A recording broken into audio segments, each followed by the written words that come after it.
জানেন কি লন্ডন এ রয়েছে এমন একটি স্টেশন যেখানে স্টেশন এর নাম বাংলা ভাষায় লেখা কিন্তু কেন? এই স্টেশন এর নাম হলো হোয়াইট চ্যাপেল। লন্ডনের ট্রান্সপোর্ট ফর লন্ডন অথরিটির সিদ্ধান্তের প্রেক্ষিতে ইংরেজির পাশাপাশি বাংলাতেও হোয়াইট চ্যাপেল স্টেশনের নাম লেখা হয়েছিল 2022 সালে। কারণ বর্তমানে এই অঞ্চলের মোট জনসংখ্যার 40% মানুষই হল বাঙালি। ইংল্যান্ডের অধিকাংশ বাঙালি থাকেন এই অঞ্চলে। এই অঞ্চলে আগে থেকেই বহু দোকানের নাম রয়েছে বাংলা ভাষায়।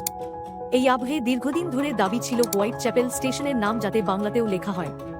সেই দাবি মেনে বাংলা ভাষাকে সম্মান দেওয়ার জন্য সেখানকার স্টেশনের নামে বাংলা যোগ করার সিদ্ধান্ত নিয়েছিল লন্ডন প্রশাসন।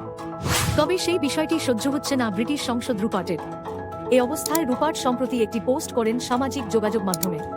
তাতে তিনি লেখেন, এটা লন্ডন, এখানে স্টেশনের নাম শুধুমাত্র ইংরেজিতেই লেখা উচিত, শুধু ইংরেজিতেই। আর রুপার্টের সেই পোস্টের জবাব দিলেন ধনকুবের ইলন মাস্ক। রুপার্টকে সমর্থন করে এক শব্দের জবাবে লেখেন, হ্যাঁ, তাহলে এবার আপনি বলুন স্টেশন এর নাম বাংলাতে থাকা উচিত নাকি উচিত নয়।